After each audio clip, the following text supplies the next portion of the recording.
Hi, I'm Tina. Today, I'm going to tell you my story. You know those moments when your entire world shatters, and the one person who should be there for you just isn't? That happened to me. Noah and I were that couple, the kind everyone envied. High school sweethearts, married young, thriving careers, and then finally, our beautiful son, Jake. Look at him, Noah. He has your eyes. I whispered the day Jake was born. Noah couldn't stop smiling. And your dimples, babe. He's perfect.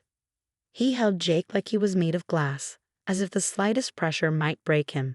But life has a cruel way of proving just how fragile things really are. We lost Jake in a car accident when he was only 4. One moment, he was in the backseat, singing along to his favorite cartoon song. The next, I still can't talk about that day without breaking down. That's when everything changed. Noah started pulling away. He spent more and more time at his mother's house. Helen, my mother-in-law, had always had this way about her, even before the accident. But after we lost Jake, she became something else entirely.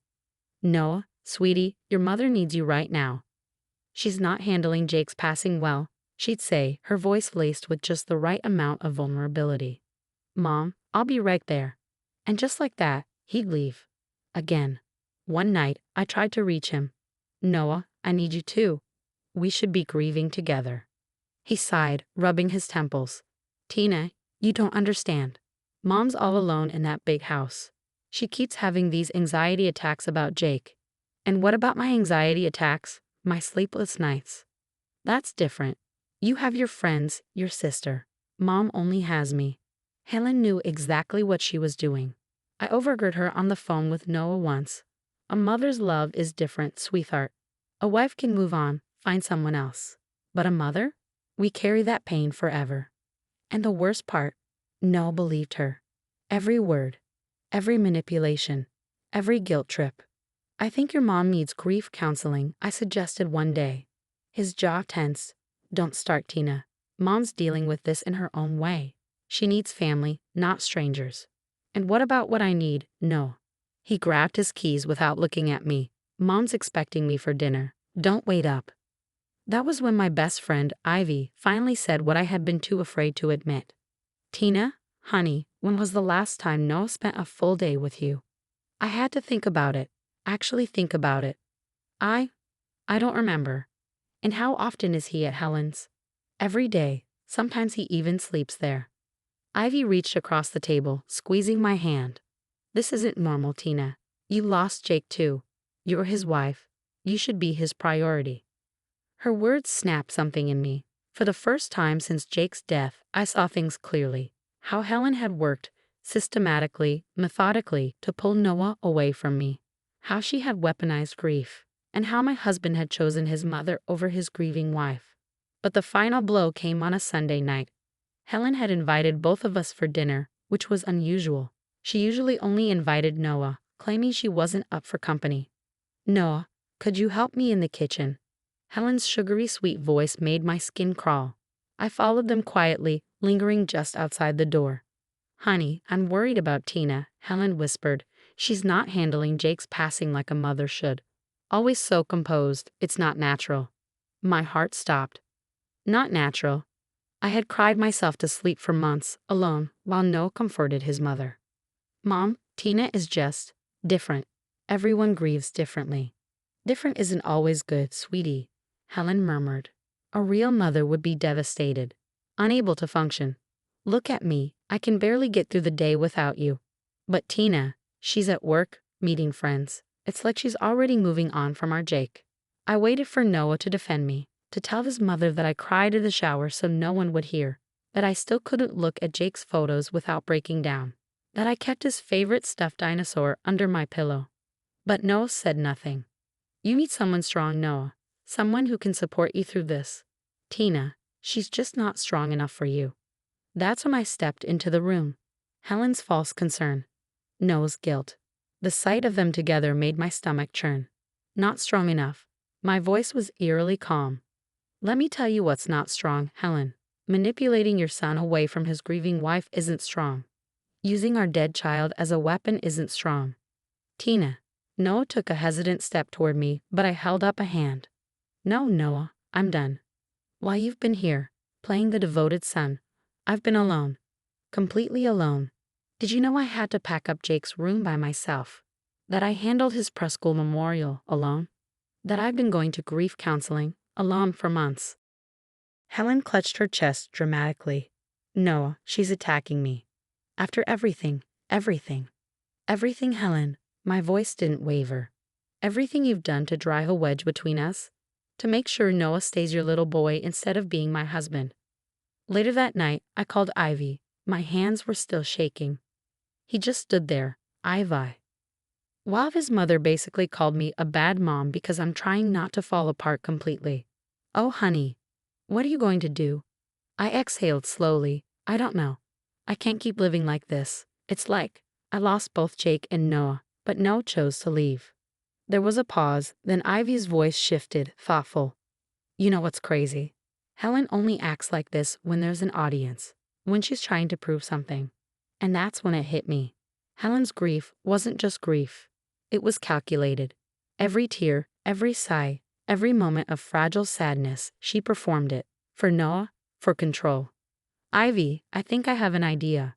I know that tone, Tina. What are you thinking? Helen wants an audience. Let's give her one. But this time, everyone's going to see the real show. The next week, I set everything in motion. Helen had a weekly bridge club meeting every Thursday. It was her stage, her chance to play the grieving grandmother in front of her friends. Ivy adjusted the tiny microphone under my collar. Are you sure about this? I met her eyes. Helen loves an audience. Let's make sure she has the right one. That Thursday, I arrived early. Helen, Noah said you wanted to talk about Jake's memorial garden. She blinked, surprised. Oh, yes, yes. But my bridge club. I'll be quick. Promise. Her friends started arriving right on cue. I could hear them chatting in the living room. Then, right on schedule, Noah walked in. Mom? Tina. What's going on? Perfect. All the players were in place. Helen's voice softened instantly. Noah, honey, she cooed. I was just telling Tina that maybe she should step back from the memorial garden plans. Let me handle it. A grandmother's touch, you know. I tilted my head. You mean like how you've been handling everything else? Making sure Noah stays here with you instead of at home with his wife. Helen gasped. Noah, do you hear how she's attacking me? I pulled out my phone and turned the screen toward her. Actually, Helen, everyone can hear you right now. Her face went pale. You're recording me. Not just today. I tapped the screen, playing back weeks of conversations. Helen telling Noah I wasn't grieving properly. Helen suggesting Noah should just stay with her permanently. Helen laughing with her friends about how Tina's too weak to handle loss like a real mother. A stunned silence filled the room. Mom, Noah's voice was barely a whisper. Did you really say those things about Tina? Helen's mask cracked. I was trying to protect you. She's not good enough for you. Not strong enough. A murmur spread through the living room. Gasps. Whispers. The weight of an audience. Helen had never intended to see her like this. Noah's face went blank as reality finally hit him. Noah's voice was weak. Mom, maybe we should take a break. Just for a while. I let out a sharp, humorless laugh. A break? That's your response? After everything you just heard? Tina, please, understand, she's my mother. I shook my head, something inside me breaking for the last time. And I was your wife. Past tense, that was all I needed to hear. I reached into my purse and pulled out an envelope. I had these drawn up last week. I set the divorce papers on Helen's pristine kitchen table. Helen's lips curled into a triumphant smile, but it made me sick. Even now, she thought she had won. I turned to her, my voice steady. You can have him, Helen. Hope you're ready to take care of your baby boy forever, because that's what you've created. A man who can't be a husband because he's too busy being a son. Then I walked into the living room, facing the stunned faces of Helen's bridge club. Ladies, thank you for being here today. I'm sure many of you have children. If you ever think about destroying their marriages, just remember this moment. As I left Helen's house for the last time, the whispers began. The murmurs of disapproval. The unraveling of Helen's carefully curated image. And Noah? He was exactly where he chose to be, stuck in the web his mother had spun, with no one to blame but himself. It's amazing how fast news travels in a small community. Within weeks, Helen's reign crumbled. Did you hear? Ivy nearly vibrated with glee over coffee one morning. Helen's been redecorating Noah's old bedroom. He's still living there. Can you believe it? I could. The bridge club disbanded. The hospital volunteer committee politely distanced themselves. The country club quietly revoked her membership. Helen got exactly what she wanted, her son all to herself. And Noah? He didn't even fight for the house in the divorce. He was too busy cleaning up the wreckage of his mother's social life. 3 months after I left those papers on the table, it was final. One evening, as I tended to Jake's memorial garden, Noah appeared. "Tina, I've been thinking," he started, hesitant. "About everything. About what Mom did. What I let her do." I stood up, brushing dirt off my knees. "You don't get to have this conversation with me now. Please just listen. I've started therapy. I'm trying to understand why I let her control everything. Why I couldn't be there for you when Jake—" I cut him off. "Say it, Noah, when Jake died. I say it every day in my support group, the one I found by myself while you were busy being the perfect son."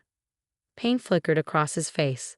"I know I messed up, but maybe we could try again. Now that I see Mom for who she really is." I looked at him, really looked at him. The man I'd loved since high school. The father of my son. The husband who had abandoned me when I needed him most. "Do you want to know what I see, Noah?" My voice was quiet but firm. "I see a man who still calls his mother Mom while talking about how she destroyed his marriage. You're not here because you changed. You're here because Helen's life is falling apart." Noah said nothing. Because he knew I was right. Last I heard, Noah was still living with Helen, working from home to take care of her. She got exactly what she wanted. And he got exactly what he deserved. Me, I'm happy, really happy. I lead grief support groups now, helping other parents navigate the impossible journey of losing a child. Jake's memorial garden blooms every spring, and I tend to it alone, by choice this time, not circumstance. Because the greatest revenge isn't making someone suffer. It's thriving despite them, while they destroy themselves with their own toxicity. And that's exactly what I did.